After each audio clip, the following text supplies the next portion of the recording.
You know, some events in our lives, they get cemented in your brain. I didn't normally pick up hitchhikers, and certainly not at night. I come up to the traffic light. There is a young girl with dark, long hair standing on the corner with her thumb out. Now I'm 19, but she looked younger than me. I'm like, what is this kid doing hitchhiking this late at night? What if some guy comes by and picks her up and then something happens to her? She said, I'm going to see friends in Berkeley Heights. I said, well, I can take you. She got in the car. I didn't ask her her name. And I was playing Led Zeppelin. We talked a little bit about the music, but she was pensive. She was looking down, doing this, playing with her chain. Like she had something weighing on her, for sure. When we got to the point where I had to turn off, I said, all right, here's my stop. How much further you have to go? She said, oh, my friends are just up there on the corner. She exited the car, and that was that. I spent 15 minutes with this girl, and then weeks and weeks later, I'm watching TV, breaking news. They find this body of this missing teenage girl. I said, oh my gosh, that's the girl I picked up hitchhiking, Jeannette DePalma. She was found murdered at the Hoodale Quarry, laying up on a hill, face down, stones around her, crosses, branches made almost like a coffin. And then I read that witchcraft killed her.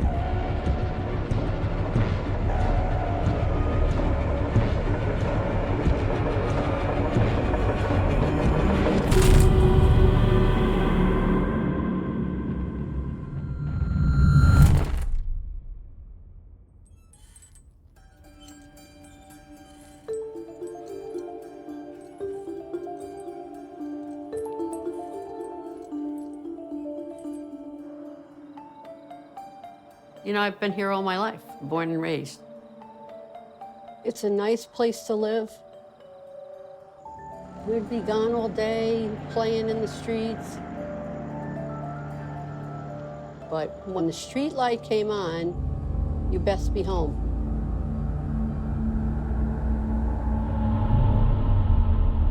There's a lot of witchcraft going on at that time. Animal sacrifices. There's this place called the Watchung Reservation. People would go up there to make out, but you wouldn't want to stay there after dark. They had satanic rituals up there. So we would read things in the paper about sacrifices. Like they found dead animals, mostly chickens. That wasn't just folklore. That really was going on up there, for sure. And, you know, it would always come up about Jeannette DePalma, how she was found, how she was murdered. Everybody thought, you know, they're going to catch the killer. And they never did.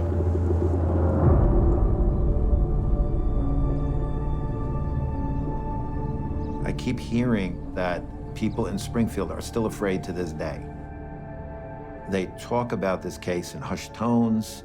They don't want to say too much. But since the day this happened, they can't get this off their mind. I'm a pastor in the Assemblies of God denomination. I was the pastor of Evangel Church for 20 years, from 1992 to 2012. On a Sunday morning in July of 2004, church service had just ended, and Florence DePalma, Jeanette's mother, came up to the front, clearly upset. And she handed me an envelope, and she said, I don't know how much longer I have to live. You have to promise me that you'll do something about this. And I said, I don't know how, but I promise you I will do whatever I can. And I've held on to this envelope for the last 19 years.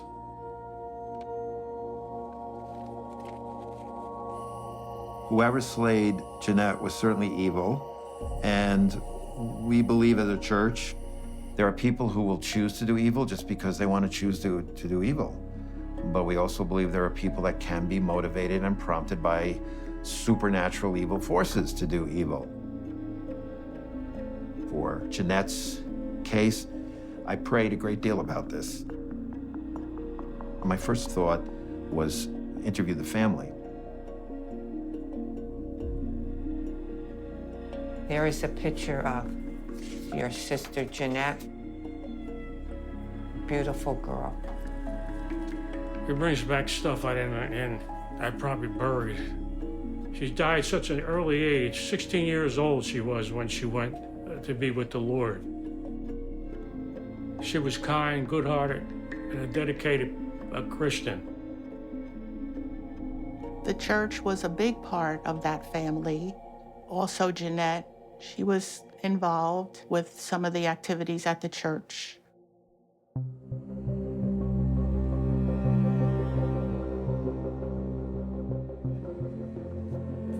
Hi, my name is Wayne Tate. I'm a pastor in North Carolina. Back in the day, when I was a teenager, my dad was the pastor of a church here in New Jersey.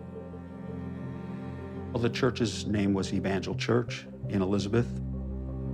I was already involved in helping with worship at church, and it was a very active congregation. And we experienced that, Jesus freak time in our church. Pray God, pray God, pray God. You're coming out of the 60s, the psychedelic time, the introduction of mind-altering drugs and all kinds of stuff like that. So I think that this was God's mercy on a generation to say, hey, let's get this figured out before you destroy your lives. Jesus Christ willingly went to the cross. We believe that God still shows up, and miracles happen, and the Bible's true. All these hippies came into the church, and so many people turned from drugs. People's lives were absolutely changed, absolutely changed. I became involved in Evangel Church. I've been serving the Lord ever since. And the DePalma family was part of that congregation. That's how I knew Jeannette initially. She was a kind of just a classic beauty, I thought, very outgoing. I remember Jeannette went down to the front and asked the Lord to come into her life. She was trying to turn her life around. I discovered Jeannette was on a spiritual journey, as we all were at the time, but a great girl, sweet girl, very active in wanting to share her faith. As far as Christianity-wise, we went to Wildwood for Jeanette's birthday. Jeannette would say, well, before we can, go into rites, we have to do some witnessing and give these pamphlets out. They were pamphlets of Christ Church and it's an evangelical religion. Just a doll baby. Just a doll baby. Jeannette was more than just a friend. For several months, 3 or 4 months or so, we dated. I don't think I officially said to her, hey, you want to go out? I think we just gravitated toward each other. But really, I never saw her outside of church.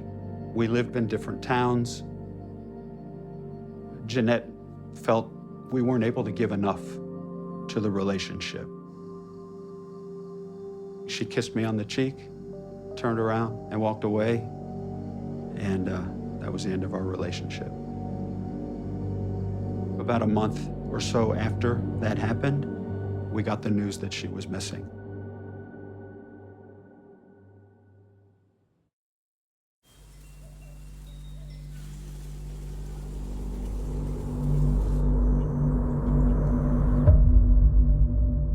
she was just turning 16.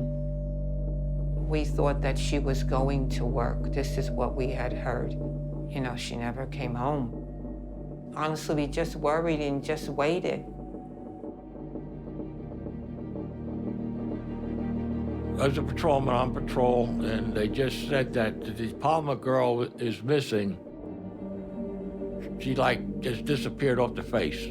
Nobody saw her after that or anything else. But they said, keep your eyes open while you're riding out on patrol.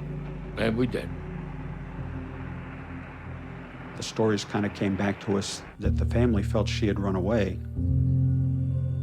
We figured she'd come back in a day or so, because it still was not her nature to do something like that.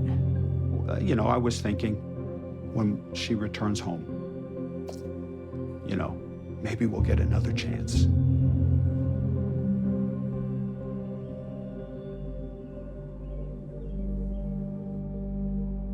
Jeannette was missing 6 weeks, approximately, before she was found, and it wasn't pleasant.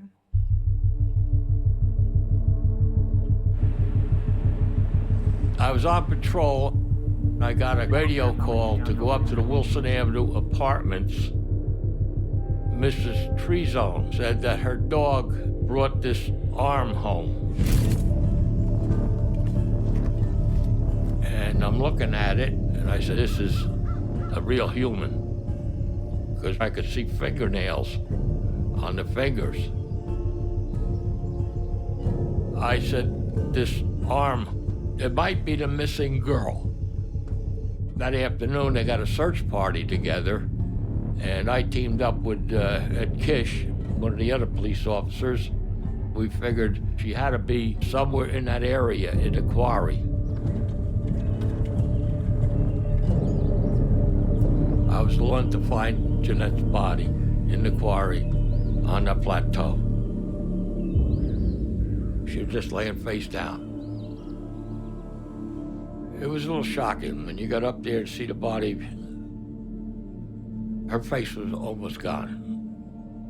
Her toes were all gone from the animals eating. And then your mind goes, my daughters were like this. What would you do? When the body was found, there was shock, you know? And then they went into, you know, her room to get a hair from her brush, I think, to identify her.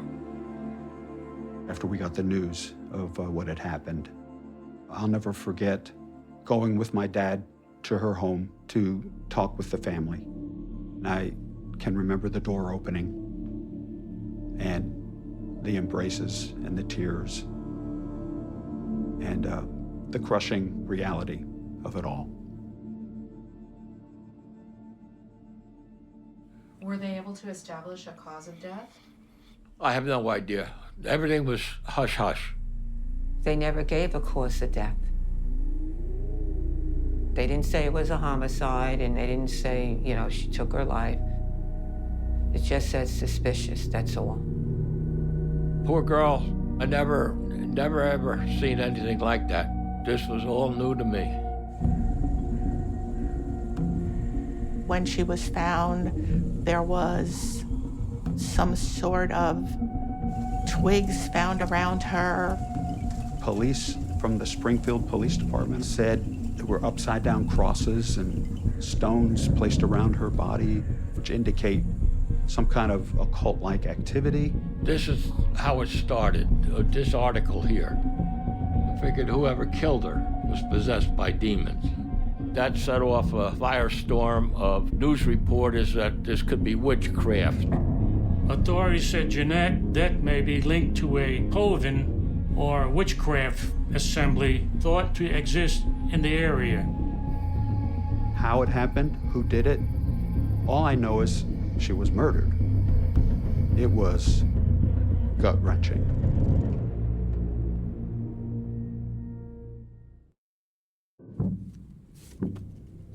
When Jeannette's mother, Florence, handed me this envelope and said, Pastor Brennan, will you please promise me you'll do something about this? This wasn't just Florence handing me an envelope. This was a commissioning from God. I would go to the quarry, and it was very symbolic for me. Here I was, right in front of the location where Jeannette was murdered. But I had no game plan. For a long period of time, I didn't know what to do. I needed someone to help me to further look into this case. And that's when I found out about an organization called Justice for Jeannette, and I was in contact with them. I'm Ed Salzano. I run Justice for Jeannette. I'm Holly Zuel, and I also run Justice for Jeannette. You know, Justice for Jeannette was created to solve this murder. We started investigating this case, I believe, in 2014. We lived in Springfield at the time. We came to the realization that Jeannette was murdered in the Hoodale Quarry, which was literally across the street. So we immediately felt drawn into the case. Who said it at the crime scene that witches are involved? Someone in the police department. We don't know who they are. And then it was all over the newspapers. Satanists may have slain girl. This is a quote probably from Pastor Tate. I'm assuming because they put quotes around Satanists. Pastor Tate believed that a group of Satanists, witches, killed Jeannette. So in this investigation, we interviewed Pastor Tate. He was Jeannette's pastor at the time. She was very close with him. He was a very charismatic individual, beloved by his people, very influential in their lives. I also knew Pastor Tate personally. He would point people to the Lord. He was a fire and brimstone preacher. The first trumpet sounds, the first thing that happens is hail and fire. Hail and fire. What does that make you think of? Sodom and Gomorrah. At the time, my dad was very strongly convinced things were found at the crime scene that indicated it was occult related. We have no idea who it was or, how it happened. All we know is how they found the remains. Apparently they had offered her as a sacrifice. My dad had heard those reports from authorities, from the Springfield Police Department, I believe. And he made some pretty bold statements about that to the media, which they ran with. That just set off an incredible frenzy. They're saying she may have been captured by Satanists and then killed when she tried to lecture the group about Jesus Christ. Jeannette may have been witnessing to them. Wow. But she was kind of a bold person, and it doesn't strike me as impossible that she could have done that. Do you think that she was killed by witches? Yes. From what we've learned, we would love to have crossed off witchcraft, but we can't. Here's what I think happened. I believe Jeannette was killed by teenagers that were involved in the occult and witchcraft and Satanism, whatever you want to call it. They were trying to pull Jeannette into the coven. Instead, she was actually trying to pull them back into church. She was helping lost teenagers find God. She was at Jonathan Dayton High School, where there was a lot of witchcraft going on. The newspaper reports said, "Do pupils pray to the devil?" At Jonathan Dayton High School. Pastor Tate told me that after Jeannette was missing, they searched her room. We just knew that she was getting books on demonism and Satanism, and these books were found in her room after she was missing. I grew up in Springfield. Witchcraft is very prevalent in this area. In the name of Satan, the ruler of the earth, the king of the world, This suburban mother is high priestess of a New Jersey grotto, branch of the First Church of Satan. Lilith, we believe, was recruiting teenagers to sell the Satanic Bible. Jeannette was learning about it, trying to pull people away from it. Shemhem Parash, Shemhem Parash. This was a war. This was a war between the Christians in the area and the Satanists in the area. They shall be called the children of God. And it all started with Mr. List killing his family. In Westfield, New Jersey, in November of '71, he said, I saved their souls from the devil. And if you look into his daughter, Patty List's background, she was into witchcraft. I mean, it's one town over, 6 months earlier. So all of the church people in the area were pretty freaked out. Girls sacrificed in witch rite. I assumed, oh, that must be what happened to her. Because at that time period, it's what was going on in our culture. Today, young people are increasingly drawn to witchcraft and Satanism. Powers of the witch's blade. Queen of heaven, queen of hell. In the 70s, the world at the time was enmeshed in this drama of good against evil and the occult. A lot of serial murders going on related to the occult. Charles Manson and his followers are rumored to have performed satanic sacrifices in the area surrounding Los Angeles. There was an atmosphere of, it must be evil, it must be Satan.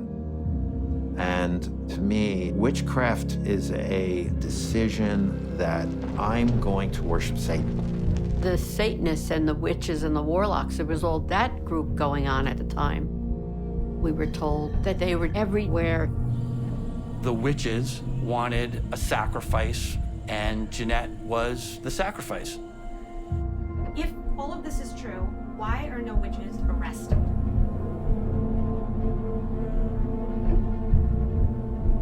This is speculation, I'm not sure, but they have a long history of getting away with murder.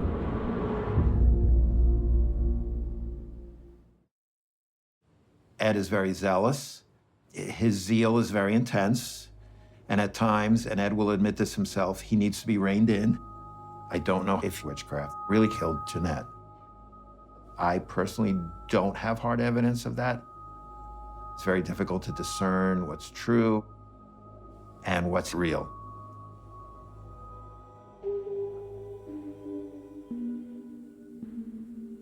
Even this many years later, it doesn't really feel like we have that much more information to try to explain what happened to Jeannette. But I think it's important to remember that the sort of slice of witchcraft that we're talking about with Jeannette's case has this very Eurocentric, Christian-centric origin. If there's a common definition for a witch across time, it's power, and power that might be frightening to the dominant group. Witchcraft, do I gather, because it's been distorted, is not dealing with Satanism? Because No, the things that we don't understand are the things we're afraid of. The fundamental thing about the magical religions is that they say, within yourself, you are the god, you are the goddess. Our Lady of the Moon waxes and wanes. Whatever a witch is, if we think that they maybe have the power to corrupt our children, or if we think they have the power to corrupt the good women of our community, then that power is something that we can sort of identify as something that needs to be dealt with. For example, the Salem witch panic started in winter of 1692 in the home of Reverend Samuel Parris.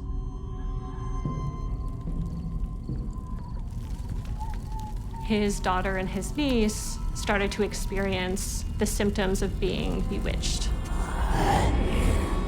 And the girls said, these women in the community are witches and they have sent demons to possess us. This was a group of people who were very pious.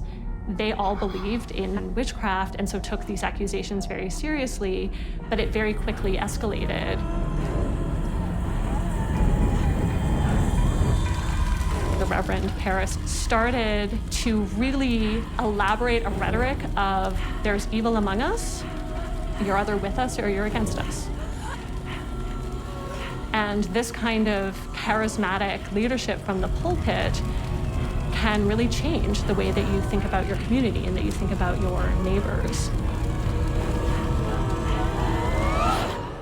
Thinking about that is important because it reminds us how powerful words are, especially from people who have power in our communities. Why do you think Florence entrusted you with this rather than Pastor Tate, whom she'd known for so long? Perhaps some comments that Pastor Tate had made at the time of Jeannette's murder would have discouraged her from asking him to do something about it. You know, I remember seeing the headlines of the New York Daily News when my father made his comments that he believed that she was killed in a satanic ritual. There was a big frenzy about it that became probably national news. I believe that detectives have since said none of that was really true. My understanding is that a police officer who was on the scene reported that he saw what looked like to him crosses around Jeannette's body, and based on that one person's report, then the story blew up. And then last fall, due to a Freedom of Information request, photographs were released of the crime scene, depicting a crime scene completely different. Some of the articles portray Jeannette as laying in a coffin-like structure. She wasn't. She was face down. There were limbs of trees on the ground, as there would be in any forest. There's no evidence of any crosses around her body. Florence had never mentioned to me that, in her opinion, it had anything to do with the occult or witchcraft. She believed the headlines were distracting the world from the reality that her 16-year-old little girl walked out of her house and never came back. They were only paying attention to witches and the occult. So why do you think someone said that witches are involved? Either it's true or it's a scapegoat. Very early in this investigation, the police brought a witch in as a consultant to examine the evidence, and they brought her to the crime scene. I mean, it was a police officer who kickstarted the witch panic. So maybe it was to bolster the explanation that witchcraft was involved. Florence believed Jeannette was murdered. She felt the Springfield Police Department had been inept in their investigation of her case.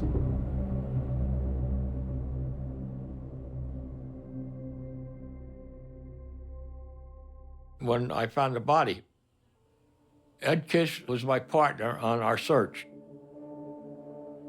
He had his own way of doing things. He was a little hard-headed. He was a patrolman, and then he went into the detective bureau as the juvenile officer.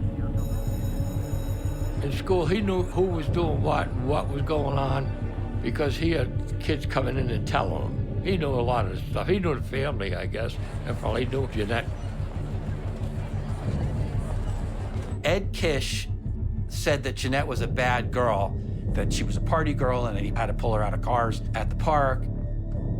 There was all kind of rumors floating around. I felt like she was painted as a partier and a wild kid. What we learned is, you know, she was just of age to where she would be going out, and it seemed like that summer was very turbulent. There were a lot of parties. Girls at that time, they would write things in their diary, and I know that she had one. So this is a section of Jeannette's diary. There were just a few pages from the Union County Prosecutor's Office. But it's her last diary entry, 2 weeks before she goes missing. July 21st, 1972. After work, Gail and me hitched to Donald's. I was so excited about seeing Joe.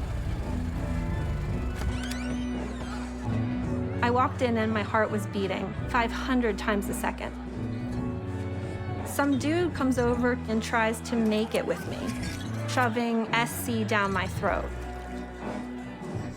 When Joe saw me, he smiled and stared at me for 10 minutes straight. Damn, I forgot what I was talking about because Joe's eyes turned me on. We decided to go for a walk. What can I say about winding up on the grass, but what a damn horny guy. But I was good. She's really not doing anything bad. She was a normal teenager. Was she perfect? Was she a church mouse? No, she wasn't. When you're 15, 16, you're really in this boundary between childhood and young adulthood. And testing the boundaries is a natural thing to do. Young women have such a difficult time coming of age because any kind of experimentation can be reputationally damaging in a way that will follow them forever. Whether they intend it or not, to raise the issue that this was somebody who was a bad girl and hearing that it was a police officer saying that about a victim of a horrific crime enrages me. Whoever is hearing that is going to think, well, she deserved it. Or what was she doing that she shouldn't have been doing? What was she wearing? Who was she hanging out with? Was she drinking? It's victim blaming. If you kind of think about what was going on in Salem, looking at Jeannette's case, it's the same stuff. We have a community accepting the explanation of witchcraft, saying that a young teenage girl had gone astray.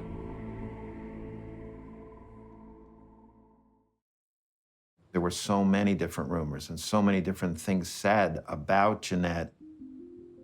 And by bringing up the witchery and all of that, I wonder if it didn't provide cover for whoever really was responsible for Jeannette's murder. I haven't come to any conclusions, but some say maybe the police were involved or someone connected to the police were involved. Even Jeannette's mother was wondering if there wasn't a cover-up because the Springfield Police Department had done such a poor job and they hadn't thoroughly investigated. From what we've been told, a police officer handled Jeannette's pocketbook, picked it up on a crime scene and searched it for drugs or identification and then put it down. There's a police report that says later on, 4 officers were sent back to retrieve the pocketbook and they couldn't find it. So where's the pocketbook? What'd you do with it? The more, though, I researched and looked into it, I began to question the whole thing. I would be very curious to know the extent to which the network of people she was connected to was investigated, especially with respect to the men in her life. I fully expected that people would ask me questions. And when it never happened, I was shocked, to be honest with you. I never heard from the police or anyone in authority about Jeannette's case. Jeannette's brother John told me that he hadn't even been interviewed. He said, of course, I had nothing to do with it, but you would think they'd interview the family. Each of those family members should have been talked to. The absence of that kind of investigation is not only troubling, but I confess is suspicious. I think she was targeted. I believe that the teens that were involved, their parents or relatives were police officers, and they covered it up. Jeannette was being chased by these boys. It says right here in the diary that the boy is shoving Southern Comfort down her throat. That's alcohol. These 2 greasers tried to, get with her, as she said. I was happy till some greasers decided to lay down so he could have me. So they were coming on to her, and I don't even know if she had a choice sometimes. They can be really aggressive, young teenage boys. The whole aspect of these 2 boys keeps popping up. It's 2 boys, 2 boys, 2 boys.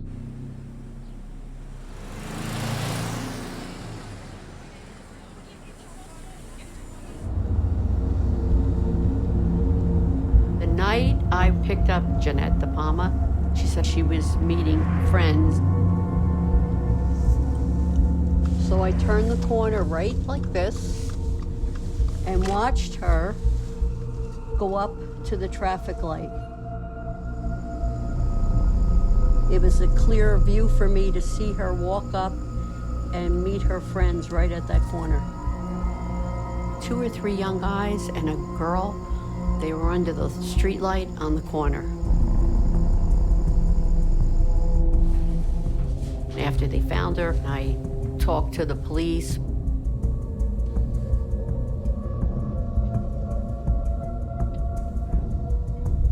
Missing off this report is that she was meeting 2 or 3 boys, and there was 1 female on that corner. So that's missing. Whoever these people were, did the police talk to them? Who was interviewed? Whose friends did they seek out? We don't know. You have to question everything in this investigation. The cold case detective told me, said the murderer could walk in to this office and say, I did it, and I wouldn't be able to do anything because it's not a homicide. It's a suspicious death.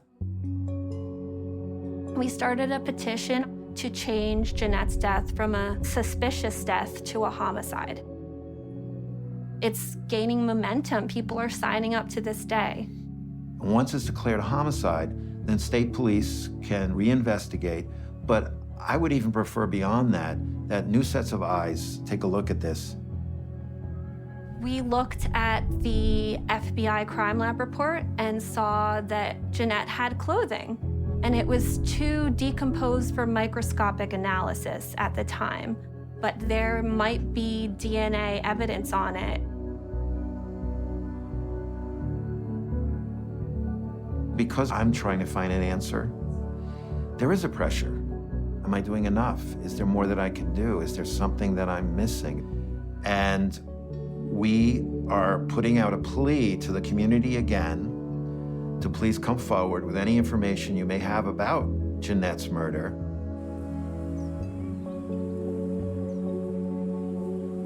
My name's Ed Salzano. I run Justice for Jeannette.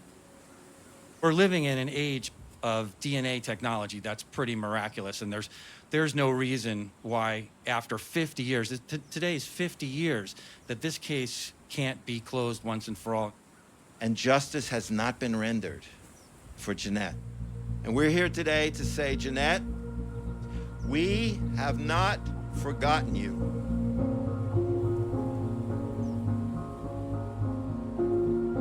Some people still believe that witchcraft might have been involved, even though there's no hard evidence of that. I think that's where conspiracy theories come from. There's something not quite right. You don't know an answer, so you're desperately looking for answers, and you'll kind of come up with what makes sense to you, whether it's right or not. And we keep pounding the pavement and making those phone calls. We're gonna solve this, because I think it's solvable. This had nothing to do with witchcraft. This is a murder that has not been solved, that needs to be solved. And my prayer is that it will be solved, and soon. We miss Jeannette. She's not dead, she's alive, and she's walking with Jesus now. And that's a comfort, too, to us. Yes. I'm hoping that whoever did this heinous crime would come forward. Jeannette's case and the witch panic, it is a testament to the corrosive effects of sexism on our culture. I think anytime you see a woman gain power and who is seen as threatening, get ready for a witch hunt